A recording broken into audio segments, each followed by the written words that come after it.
Rodolphe Saadé, patron de CMA-CGM, est interpellé sur les 5 milliards d'euros de dividendes perçus par sa holding familiale et une fiscalité jugée très avantageuse.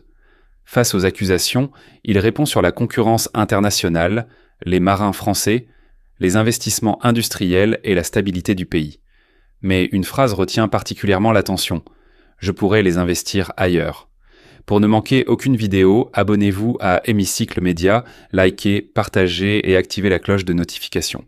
Monsieur Saadé, vous répétez lors de vos rencontres avec les représentants nationaux que vous n'avez pas d'alternative à la concurrence internationale, que les équipages français coûtent trop cher, que la fiscalité favorable dont vous bénéficiez est la condition de votre réussite, etc. Mais permettez-moi de vous dire que ce discours du There is no alternative, nous ne pouvons plus l'accepter parce qu'il ne sert en réalité que les intérêts de ceux qui ont déjà de l'argent. Votre holding familiale a perçu 5 milliards d'euros de dividendes entre 2021 et 2023, imposés à hauteur de petits 1,25%. Dans le même temps, des dizaines de milliers de petites entreprises françaises qui créent réellement de l'emploi dans nos territoires, qui paient leurs cotisations, leurs impôts à taux normal, ferment leurs portes. Les défaillances d'entreprises sont à des niveaux records dans notre pays et ces entrepreneurs-là n'ont ni accès au président de la République, ni à d'anciens collaborateurs de cabinets ministériels pour mener leurs équipes et ils ne bénéficient pas d'une niche fiscale comme celle qui vous a permis de faire des réserves de milliards d'euros pendant la crise du Covid.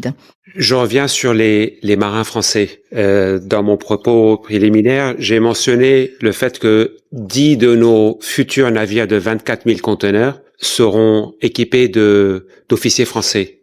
Ils auraient pu être philippins, croates, roumains, et pourtant on a décidé et on a fait le choix du pavillon français et d'équipage français. On l'a fait parce que les marins français sont d'excellents marins et on souhaite en avoir plus.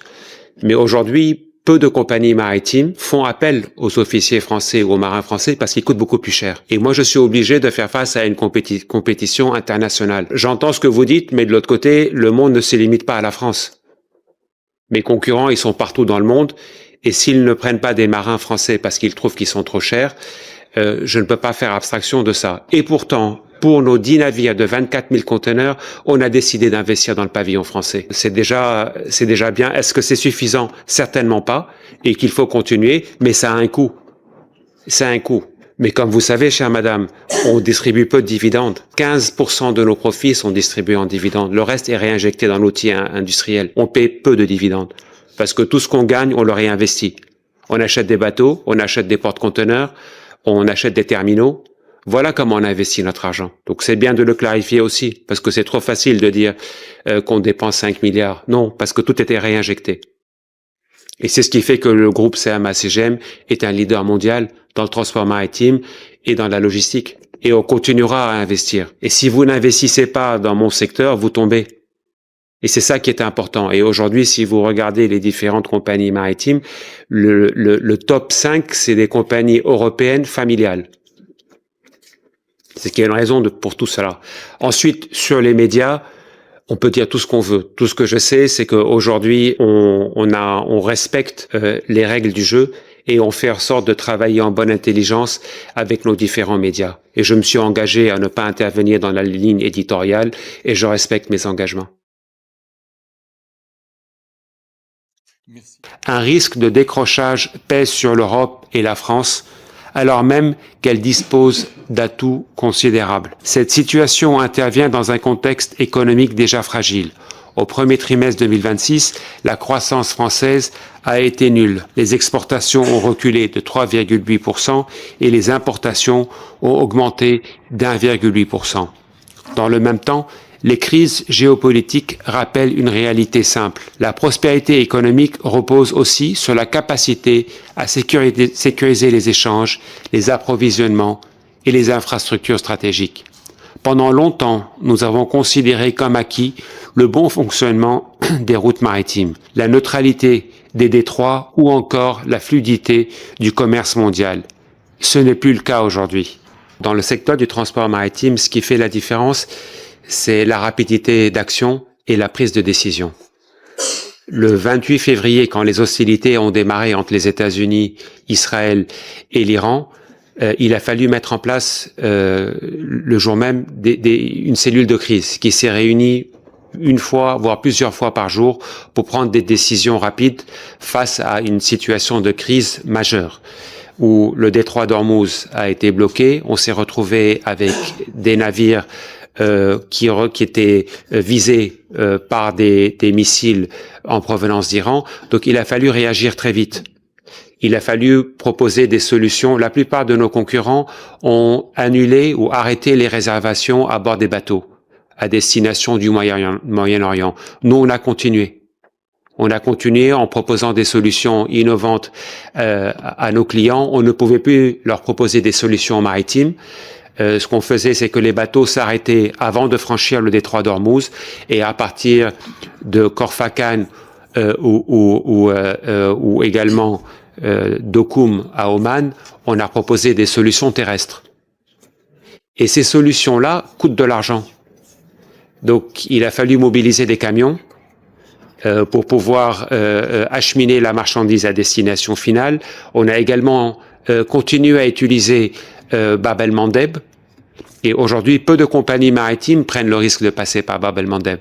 Et le groupe CMA-CGM a décidé de continuer parce que nous sommes escortés par la marine française ou par le dispositif Aspides. Mais nous prenons des risques pour pouvoir desservir nos clients. Et ça a un coût. Ça a un coût. Par rapport à la construction en France, je pense rien. Je pense que la France a pris trop de retard. Et je pense qu'il n'y a aucun intérêt à dépenser de l'argent sur de la construction de porte-conteneurs en France. Et puis, il y a des chantiers, mais qui construisent des navires de croisière. Et je pense que la rentabilité pour les constructeurs de navires de croisière est plus importante que celle que de construire des navires porte-conteneurs. Donc, malheureusement, c'est trop tard. Et donc, il va falloir regarder autre chose. Vous avez raison, il est dommage qu'on ne puisse pas construire des navires porte-conteneurs en Europe, mais je pense que la France a choisi les navires de croisière. Donc, on a été acheter nos bateaux en Corée ou en Chine, voire même en Inde. Nous avons aussi passé commande il y a quelques mois de cela de navires en Inde de plus petite taille, et les premiers seront livrés en fin 2027. 13% du chiffre d'affaires de CMA-CGM est réalisé en France. 13% des effectifs du groupe sont en France, et 30% de nos investissements sont réalisés en France. C'est beaucoup. C'est beaucoup. Et je pourrais les investir ailleurs. Et je pourrais les investir ailleurs. On est inquiet de ce qui va se passer en 2027. On espère qu'il y aura de la stabilité dans le pays, parce que les affaires ont besoin d'être réalisées dans un climat de stabilité. Et si ce n'est pas le cas, malheureusement, c'est plus compliqué de se développer, de prendre des risques et d'investir. Avec les armes, on n'y arrive pas. On devrait insister davantage avec la diplomatie. Parce que je pense que peut-être que c'est ce qui nous permettrait d'essayer d'avancer. Il y a 120 conflits ouverts dans le monde aujourd'hui, c'est beaucoup. Et je pense que la France a certainement un rôle à jouer. Et aujourd'hui, la France est appréciée dans les différentes géographies. Je voyage beaucoup. Et la France, quand je visite au Kenya, la France est appréciée. J'étais en Côte d'Ivoire avant, pareil. La France n'a pas à rougir de sa présence à travers le monde. Au contraire. Et il y a de nombreux groupes français qui sont très présents à l'international. Il faut les encourager à continuer. Il faut leur offrir de la stabilité.